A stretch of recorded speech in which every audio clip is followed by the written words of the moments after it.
Breaking news విదేశాల్లో భారతీయులకు కష్టాలు తప్పడం లేదు. శ్రీ సత్యసాయి జిల్లా ధర్మవరానికి చెందిన ఫరూక్ అనే వ్యక్తిని డ్రైవర్ ఉద్యోగం అని చెప్పి ఏజెంట్ కువైట్ కు పంపించాడు. తీరా అక్కడికి వెళ్ళాక తనతో గొడ్డు చాకరీ చేయిస్తున్నారని ఫరూక్ ఆవేదన చెందుతున్నాడు. తాను పడుతున్న బాధలను వివరిస్తూ ఫరూక్ తన కుటుంబ సభ్యులకు ఒక వీడియోని పంపించాడు.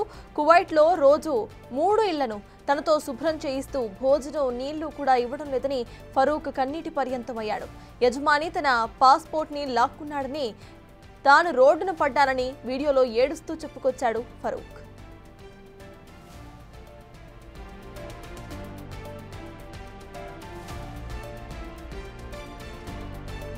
फ्लोर पूरा क्लीन करे तक मेरा हाल होगा जब बहुत भूख लगती है। पैसे भी नहीं है मेरे घरे,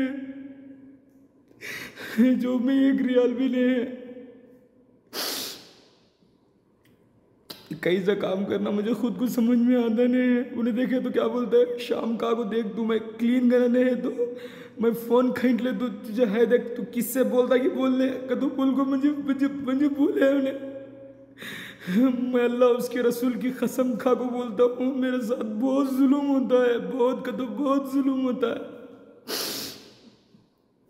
अल्लाह के वजह से मुझे बचा लो।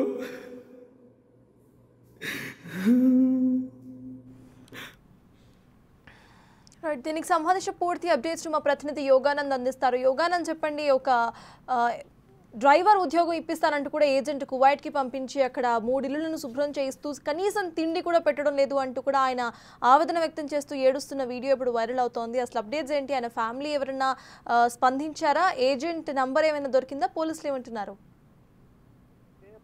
కూటి కోసం చేత పట్టుకుని విదేశాలకు వెళ్తున్న వారి పట్ల అక్కడి యజమానులు కనికరం లేకుండా వ్యవహరిస్తున్న సంఘటనలు ఇటీవల పెరిగిపోతూ ఉన్నాయి. తాజాగా ఉమ్మడి అనంతపురం జిల్లా ధర్మవరానికి చెందిన ఒక ఫరూక్ అనే వ్యక్తి 1,50,000 చెల్లించి 15 రోజుల క్రితం కువైట్ కి వెళ్ళాడు. ఒక డ్రైవర్ ఉద్యోగం చెప్పి అక్కడ వెళ్తే అక్కడ డ్రైవర్ ఉద్యోగం కాకుండా ఇళ్లలో పాచి పని చేయించడం, ఆ చేసిన పనికి తగ్గట్టుగా వేతనం చెల్లించకపోవడం, అది కాకుండా కనీసం తిండి నీరు కూడా లేకుండా వారిని చిత్రహింసలకు గురి చేస్తున్న సంఘటనలు ధర్మవరం చోటు చేసుకుంది. ఫరూక్ అయితే ఆ వ్యక్తి కనీసం 15 రోజుల కిందట కువైట్ వెళ్ళాడు. ఒక ఏజెంట్ ద్వారా ఆ ఏజెంట్ 1,50,000 చెల్లించి, పుట్టపర్తి చెందిన ఏజెంట్ అతను, ఆ ఏజెంట్ 1,50,000 చెల్లించి విదేశాల్లో కువైట్ కోసం పొట్టగుడ్డి కోసం వెళ్ళాడు. అక్కడ తీవ్ర ఇబ్బందులు పడుతూ ఒక వీడియో కూడా రిలీజ్ చేశాడు. చిత్రహింసలు పెడుతున్నారు, కనీసం తాగేందుకు నీరు తిండి కూడా ఇవ్వడం, నన్ను ఆదుకోవాలంటూ deputy CM Pawan Kalyan, Nara Lokesh, C Chandrababu కూడా వేడుకుంటున్న పరిస్థితి ఉంది. ఆయన తండ్రి కూడా స్పందించి ఇక్కడ పని లేకపోవడంతో అక్కడ వెళ్ళాడు పని చేసుకోవడానికి. కానీ అక్కడ చిత్రహింసలు చూసి తట్టుకోలేకపోతారని చెప్తున్న పరిస్థితి ఉంది. ఏది ఏమైనా సరే ఇప్పటికైనా పోలీసులు కానీ ఇక్కడ రాష్ట్ర స్థాయి అధికారులు కూడా స్పందించి తగు న్యాయం చేయాలంటే కోరుతున్నారు. Right, thank you Yoganand.